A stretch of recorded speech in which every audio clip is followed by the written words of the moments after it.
Welcome back out on the mushroom trail. It is another just beautiful March day, and we're setting off into the forest to see what we can find in the way of mushrooms. So thanks so much for coming along. Remember, if you're enjoying these videos, hit that like button, subscribe, stay tuned. Let's jump in. Let's see what we see. So with the coming of spring, I found myself kind of glued to the ground and looking for these cottonwood buds that when they get exposed to the sunlight and heat, you can just stand and you can actually hear these dropping onto the ground and onto the leaves. And I've been keeping a close attention to that because I know that the morels and the early morels, the Verpa species, those are all associated with the black cottonwood out here in Western Washington. So those are sites that I have a particularly keen interest in, just kind of making that mental note of. We've got temperatures slowly rising, and with that, the soil temperatures are also starting to increase. So I know it's just a matter of weeks now, perhaps even days, until I start to see some Verpa bohemica, the early morel, start to come up, and then soon followed by true morels. But anyhow, as I admire this great big black cottonwood, so one of the things that I recognize growing off the side of this, so this is a living tree, but we've got a little bracket fungus here. So if I zoom in on this, we notice that dark top, right? Almost looks like a tar black color up top. This is very firm, very hard conch. If I look underneath, we've got a more lightly colored pore surface underneath. This is in the Phellinus genus, and there are several different bracket fungi that are in this genus. Sometimes they can be tough to differentiate or get down to species.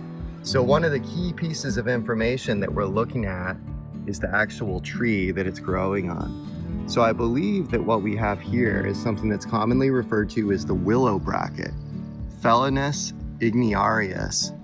And this will, of course, as the name implies, grow on willow, but it's also very common on cottonwood. In other areas, it'll also grow on trees like birch or beech if you're back east. Very interesting mushroom, definitely a medicinal one that's revered in a lot of places. So in Japan, this is commonly referred to as mishima, and it's used quite frequently for women's health. So same thing goes for South Korea. So this has a lot of popularity in different parts of Asia, and it's been used for a really long time. I know that up in Alaska, indigenous cultures would oftentimes, burn this and create an ash, which is known as punk ash, and they would actually add that to tobacco to kind of enhance the effects of the nicotine. So really interesting one. And of course, like a lot of the conchs, this is known for having significant levels of beta glucans and polysaccharides and triterpenes and all that good stuff. So this is noted as kind of being an anti-aging type medicine, as well as anti-cancer, anti-tumor, all that good stuff, antiviral. So really interesting, tons of bioactive compounds within this genus and likely within this species. So a very interesting one. There's still a lot to learn about this one, but it has a significantly long history of use. Again, kind of can be tricky to get this down to species, but I believe that what we're looking at here is Phellinus igniarius, the willow bracket, which also goes by other common names such as the false Tinder conch and fire sponge, all kinds of different names for this one. So very interesting to see out here. Cool to note. Keep your eyes peeled for this. Again, growing on live black cotton. So if you're out looking for those early morels, keep your eyes peeled for this one as well. Very cool one to see out here in the forests, the Pacific Northwest in March. And worth noting too, I guess, mentioning that it's growing in March. This is perennial, so it'll stick around for a really long time. So you can see this any time of year, but it just so happens that this time of year, I'm paying close or special attention to this tree. So just moving down the trail here, got a really interesting mushroom. Got a little cluster, a couple of mushrooms growing out here. Take a look at this. So I believe that what we're looking at is actually a toxic mushroom in the genus Inocybe. And if I pull this up and we take a look underneath, we see kind of brownish spores, right? So you can see we've got really interesting gills underneath there. We've got a slight umbo up top, a little umbonet cap with that little bump. Now here's what's interesting. So this genus Inocybe contains quite a few toxic mushrooms. These are collectively oftentimes referred to as the fiber caps. And you know, just looking at this at first glance, I would put this in the category of a white fiber cap, which is Inocybe geophylla group. But here's the thing that makes me reconsider this. There's one that when it ages looks like the white fiber cap, but is actually quite a bit different. So as we move down trail, you'll notice I just spotted this a second ago. So take a look at this. So we've got basically the same setup here. So you'll see these white fiber cap mushrooms that look similar, right? Which we would class as Inocybe, but I'm sure several of you are noticing down here to the left, this especially young one.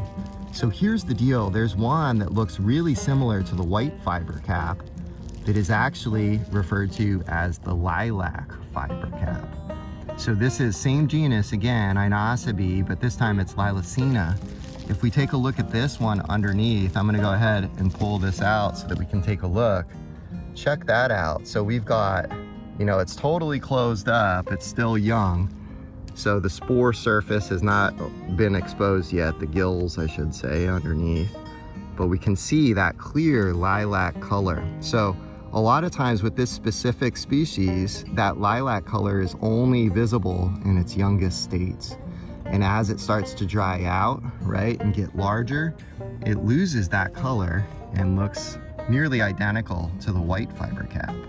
Again, that's the Inocybe geophylla group. So very cool to see. Again, we're gonna see on these more mature ones, so these will start out with like a very light lilac or gray gill surface underneath, but it'll turn to darker and more brown as they age. So really cool to see out here. Again, this is a toxic mushroom, so definitely best left out here on the side of the trail. It's worth noting too that I typically see this one in the fall and winter. You could argue, you know, like late winter here right now, but it's certainly getting to that point, right, where it's, I'm kind of surprised actually to see this up right now. So interesting to see, good one to be able to identify out here in the forest of the Pacific Northwest. Cool to see. So just off the side of the trail here, I see a small, kind of unsuspecting little fruiting body. I'm not sure if you can see it. It's kind of hidden in the shadow down here. So look at that round kind of mushroom. If we inspect the furrows of this bark, up and down this fallen Doug fir, you see another one down there. This is a very interesting mushroom. And we can see one that's right here. It actually has a hole in the side of it. So usually I see these holes on the underside of these. So this is a really, really unique mushroom. This is what I believe is known as the veiled polypore. In this particular mushroom, so the veiled polypore, Cryptoporus volvatus. So crypto means like hidden or secret. So this has hidden or secret pores that are actually concealed inside of the fruiting body of this. And this one is super unique because, you know, last week we talked about the unique symbiotic relationships between fungi and algae in the form of lichen. Well, this one has a special unique relationship with the bark beetle. So this particular mushroom will actually house bark beetles. So it creates the perfect little environment for them to live and grow until they reach a size to enter the world, so to speak. So they'll actually burrow outside or through the edge of that polypore when they leave. And because the pores are inside of this thing, by the time the bark beetle exits this mushroom, they're covered, absolutely covered in pores, or spores, sorry. And what they'll do once they're out in the world is they'll seek out their new target, right? So another tree that they'll then burrow into. And of course, when they do that, they're carrying with them all kinds of spores of this veiled polypore.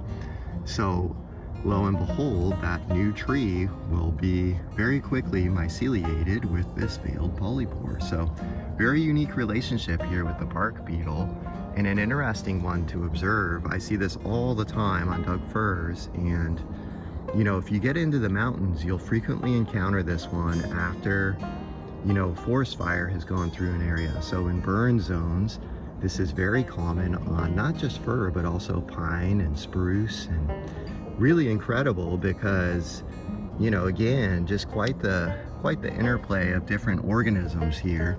This one too, it's worth mentioning, has been used extensively in Chinese medicine. So for hundreds of years, this has played a role or had a function within that system. So also very interesting in that regard. So cool one to observe, and definitely keep an eye out for this, especially up in the mountains in areas that you know are being hit by those bark beetles.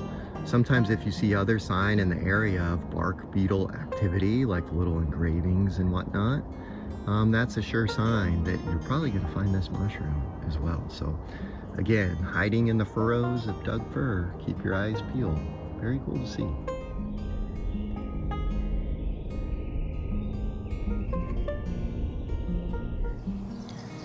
And just up the trail here, we've got a prime example of a true slime mold. So this is not technically a fungi as referenced in previous videos.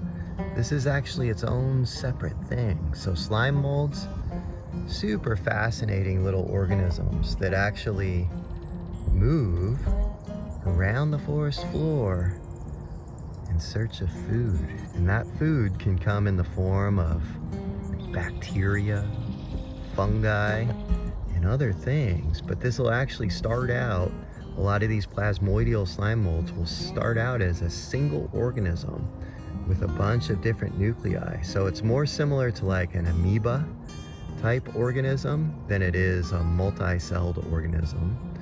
But once it hits this stage, which could be because it ran out of food or has decided to sporulate for some other reason, it'll create these little fruiting bodies that, you know, it's kind of hard on this one. This is super tiny, so it's tough to give you like a really clear picture of exactly what's going on here. And to be quite honest, I'm not 100% sure on the specific species of this, but I know that it's a slime mold. And I always love to stop to admire these guys when I'm out here. So even though not a mushroom, so to speak, it's something that when we're out looking for mushrooms, we tend to encounter these. And most folks that are on the prowl for mushrooms will kind of concur that this is among the most fascinating creatures out here. This is really something. So keep your eyes peeled for these different slime molds when you're out on the mushroom hunts. Cool to see. And just up here on the side of the trail, we've got a really cool mushroom that I frequently see out here. We featured this before. This is such a cool little mushroom. So you can see it's kind of nest shaped. This is what's known as the woolly bird's nest, Nidula niveotomentosa. And this one, when it's, you know, if you catch this at the right time, the nest will actually be full of eggs that we call peridioles that await on, you know, just patiently for a raindrop, which when it hits inside of that cup, it'll actually launch these packets of spores, these eggs or peridioles. It'll launch them out of the nest into nearby areas where it can kind of do its thing. So these ones, again, we've got some empty nesters, no peridioles, so to speak of, but very cool to see. And we can see that tomentosa or niveotomentosa refers to the fact that these are tomentose. So they've kind of got these fine little felty hairs on the outside. These are a little bit older, so it's somewhat more difficult to see that woolly covering on the outside. But if you look closely, you can certainly still see it, especially there on that outer edge of that cup or nest. So cool to see the woolly bird's nest, Nidula niveotomentosa. And moving just up the trail here, it's a pretty interesting one. Let's zoom in. Let's take a look at this. So check this out, really unique. So this fungus is what's known as the Brittle Cinder, Kretzschmaria deusta. And oh boy, look at that.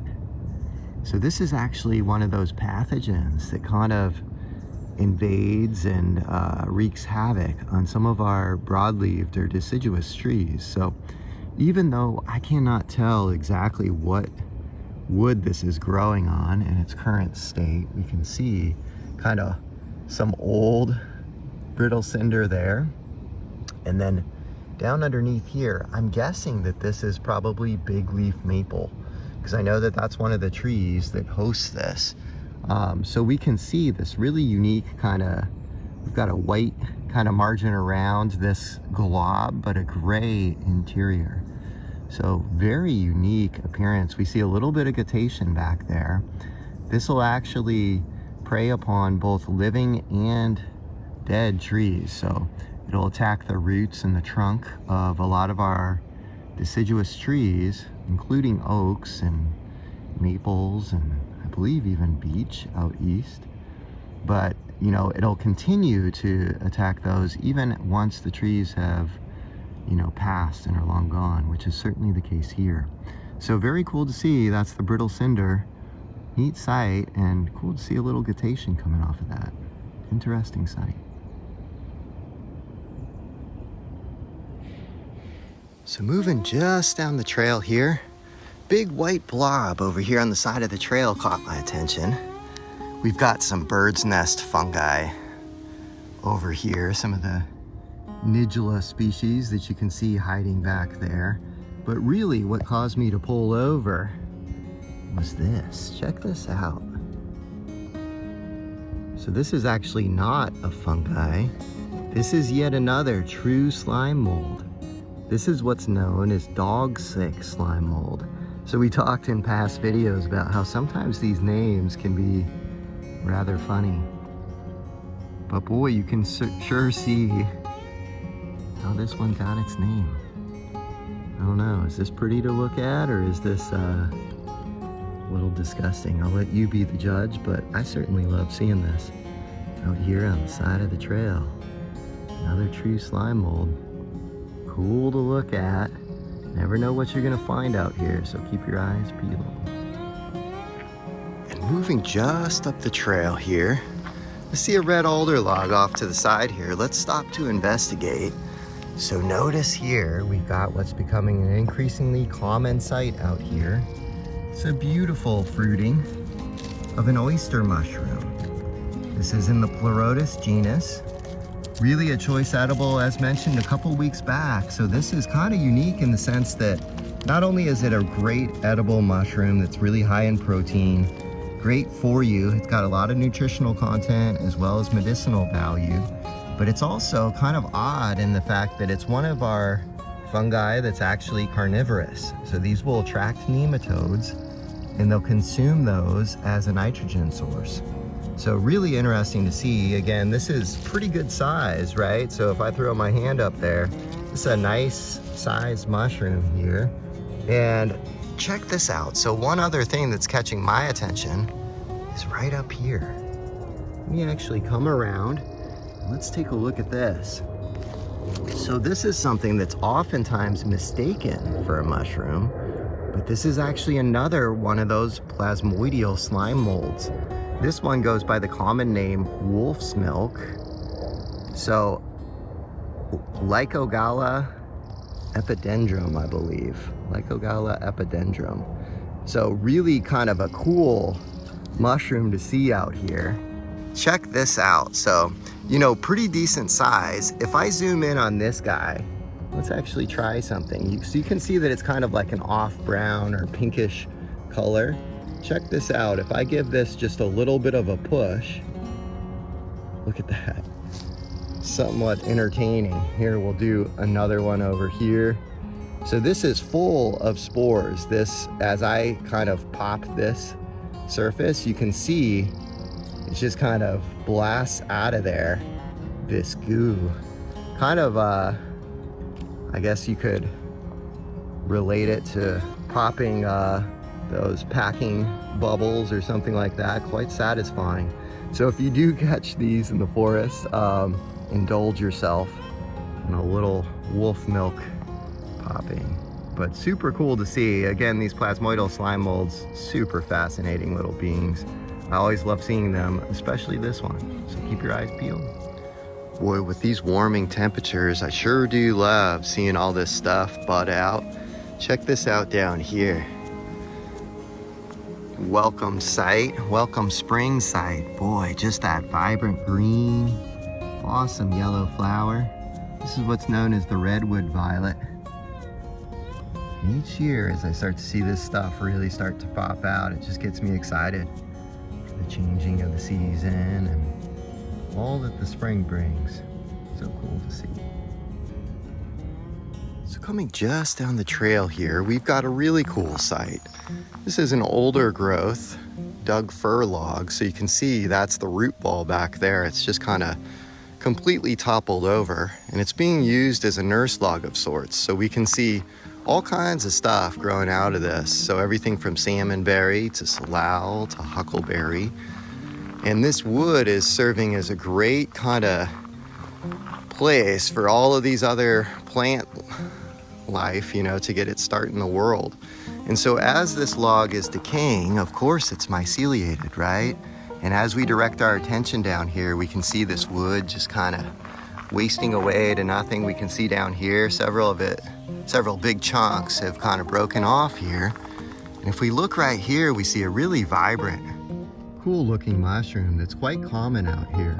So you'll notice this has an orangish, yellowish brown cap. We start to look underneath, we see strongly decurrent gills.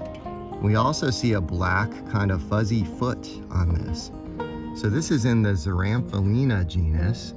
And I believe that what we're looking at is commonly referred to as the pinewood gingertail, or, you know, another name that it oftentimes goes by is the fuzzy foot. This is Xeramphellina campanella. Now it's worth noting that, you know, there are several other species in that Xeramphellina genus that are very difficult to differentiate without microscopy. So it's very possible that this is a different Xeramphellina. I just mentioned that one because it's one of the more common ones that's oftentimes seen out here. And it's also very frequently cited as, you know, the primary mushroom to take up these areas. But anyways, very difficult though to positively ID with any degree of certainty without getting a microscope on this. So let me just zoom in a little bit. So notice that stipe darkening again, as we mentioned or referenced, strongly decurrent gills. And here's a closer look up at this cap. So you'll frequently see this growing off of the side of trails from dead conifer woods. So again, as referenced earlier, this is Douglas fir here. It'll sometimes form in huge fruitings. So if we look actually down here, you can see kind of an older fruiting. So obviously this is past its prime and it's kind of wasting away at this stage. But you can see how that was a more substantial troop of these, whereas here we've got a little bit of a more isolated fruiting. So we can see just kind of the odd Xeramphellina sprouting out here or there. So very cool to see. Definitely a common one that doesn't mind the cold weather. So we'll a lot of times see this in the winter time. And so good one to be able to identify. Certainly a beautiful one to admire and to photograph. You can see that slightly striated cap and just really photogenic gill structure there. So very cool to see. Xeramphellina genus. Just up the trail here, we've got another really good example. Nice fruiting. that pinewood gingertail. Inocybe Genus. Beautiful. Get underneath there so that you can see that gill structure looks like. What I like about this particular fruiting is that you can see all different stages. So, and mind you, we do have some bonnets or Myxomycetes genus down there in the lighter color, but these orangish ones are all this Inocybe.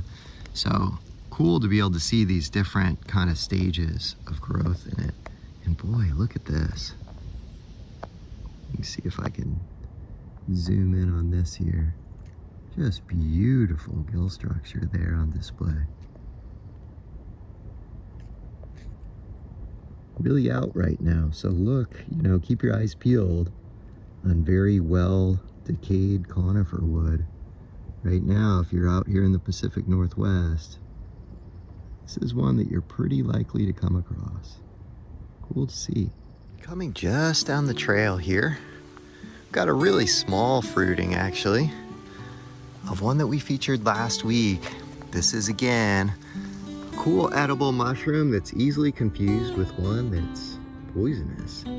So this is what's known as the smoky-gilled Hyphiloma, or the conifer tuft, Hyphiloma capnoides. So notice we've just got two of them out here, just kind of doing their things. And interesting to see, you see this one a lot in the fall, along with its common lookalike, the sulfur tuft, Hyphiloma fasciculare. So we talked about that difference in gill color. And you know, these ones can be relatively difficult to differentiate. But again, the Hyphiloma fasciculare is going to have a light yellow kind of gill color with a greenish hue or tint. Whereas this one gets its name, the smoky gill, because the spores on this one will kind of give it almost gray color underneath. So interesting to see, always a welcome sight out here. Cool to see, just a small little fruiting. If we actually look in the background here too, one of the plants that we referenced, one of my favorite springtime plants, the stinging nettle. If you're not familiar with this, keep your eyes peeled for it. One of my favorite things to forage in the spring. So really nutritious kind of health tonic can be made out of this. That's very high in trace minerals, iron, protein, all kinds of good stuff. And it can also be used as a spring green, just like steamed, say like spinach, or even made into a nettle pesto. So really cool one to see. Always excited to see the stinging nettle, Urtica dioica, coming up. So it's really out right now. So if you're out in the forest, bring an extra bag, harvest a little nettle.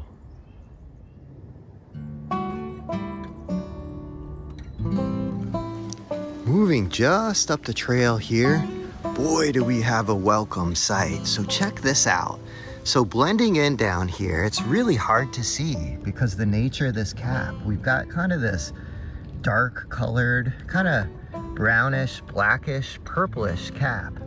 So if I zoom in here and we take a look, this is actually the first bunch of boletes that I'm seeing of the year. And take a look. If I turn this underneath, you can see this very distinctive yellow pored underside, very characteristic of the boletes. We've got a red stipe with yellow streaks underneath here. If I turn this over and we look at the cap, so notice we've got a fairly bumpy or rough cap. Now as I feel this, so it's a little moist because we've got a little rain falling, but this is slightly hairy, so it's got like a velvety, hairy feel to it. And you'll notice that it's got a little bit of a purple hue. You kind of have to turn it and get just the right light to really kind of catch that here in the camera.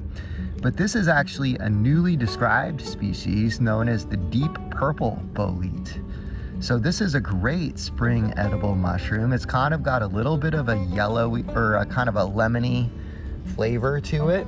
This is one that we can find during the fall and winter, but a lot of times people are surprised to realize that this also fruits in the springtime.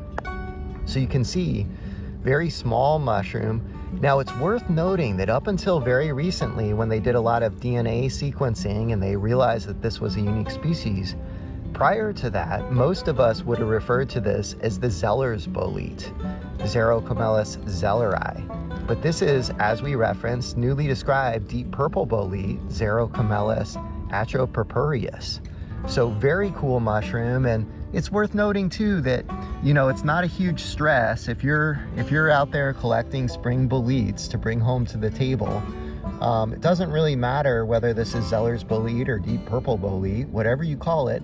It's a great edible that doesn't have a lot of common lookalikes out here in the Pacific Northwest. So not a huge concern what the newest or latest name is, you know, so whether you refer to it by the old Zeller's bolete or the deep purple bolete, it's an awesome spring edible. And especially this time of year, boy, I'm excited to see this. So I'm gonna bring this home with me. I'm gonna collect these couple ones. They're definitely on the small end, but you know, remember that these boletes can get a little bit wormy or buggy. So it's awesome if you can detect these, catch them early, throw them in the pot sooner than later. That usually serves you well. And again, super easy to miss these. You know, like if I zoom out and we take another look, you can see on this forest floor, I mean, shoot, those really blend in. So you can see how they'd be tough to see out here, tough to spot. So even with it turned over, you know, you can tell that that bright red stipe really stands out. But unfortunately, it's kind of unusual that you can really get a good flash of that. Usually it's this non-distinct cap that kind of blends in with the forest floor. So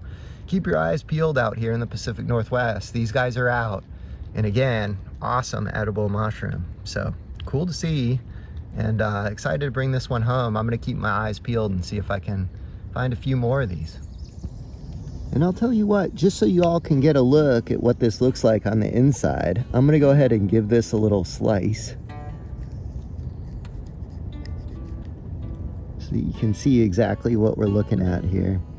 So, ooh, it looks like this one's got a little bit of a funny color on that bottom side, but you can see this yellow poured surface here. This is typical, this kind of like light yellowish color. And again, this particular genus, these are what are oftentimes referred to as the suede boletes. If we look at this, this makes me think twice about actually collecting this or taking it back. I might pass on it. This looks like a better kind of fleshy surface down here, but this does look a little off or a little funny on this side. So not sure what happened to it. It was kind of growing at an angle, so maybe it got dislodged or a little bit earlier in its life and was struggling on that one side. So I might check this other one, see if it looks decent. And again, I'm gonna keep my eyes peeled, see if I can find a bunch of these while I'm out. It'd be great to kind of get a little spring mushroom feast in here. So we'll see. So I did just go ahead and I sliced that other one open. You can see this is a much better look to it. It's got that little red or purplish edge. Again, yellow pores underneath and kind of a yellowish fleshy color here on the inside. Notice too, so you know, some of these boletes will blue a little once they're kind of cut or bruised on the gills, or I should say on the pores. This one is not doing that. So sometimes this deep purple bolete will have like very slight bluing if it's older. But especially when it's young like this, you're expecting to not really observe much in the way of bluing. So that's what's going on here. So you can see not much of that going on. So cool to see. Just wanted to give you a look on the inside of this one. I'm gonna keep my eyes peeled, see if I can find a bunch more. I'll keep you posted. So check this out, just on this small little dug fir snag. This is incredibly small.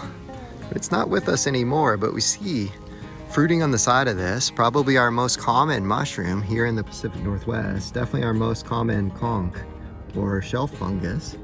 This is the start of the red belted conch, Fomitopsis munciae. We see these beautiful beads of cetacean coming out of the side of this. So these are the metabolites of the red belted conch. So these are chock full of bioactive compounds. In fact, they're still being studied. There's probably quite a bit to be learned from this. I've heard Paul Stamets and others reference, you know, the idea that there's a lot of potential in those bioactive compounds that are contained within the metabolites of a lot of these shelf fungi. So these polypores will kick this out, these beads of guttation, when they're in the growth stage. So we can see this one's a little older. It's still like a young little nub, so it's not revealing that red belted color that the more mature conch species or specimens will have. But we can see these young ones. There's another one down here that are just bubbling with guttation. So kind of cool to see. We've had a lot of temperature swings here, you know, a lot of highs and lows, and a lot of times when we get that change in weather, it can stimulate some growth with these red belted conchs. So very cool to see. Again, that's Fomitopsis muncie, really showing us a lot of very pretty guttation. Cool to see. And all over the forest right now, we've got plenty of these guys fruiting out. So this is what's known as the alpine jellycomb, Lepiniopsis alpina. Another name that this goes by is the poor man's gumdrop. It's a fun little trailside nibble, one of the rare or few mushrooms that can be eaten raw, so without cooking. So very gelatinous in texture, really doesn't have a ton of flavor. Looks like it would taste like a lemon drop or something, but really not a whole lot of flavor. If these are super fresh and young, I'll oftentimes partake in these. And kind of a fun one to see. Definitely one of those sites that certainly makes me think of springtime here in the Pacific Northwest. So awesome to see. Keep your eyes peeled for those, just growing on small little sticks and twigs out here on the forest floor. Boy, just look at all of this alpine jellycone. So literally, I'm surrounded by it. So if I look around here, virtually every stick in the surrounding area is just full of it. So really out right now. Always a fun sight, always cool to see.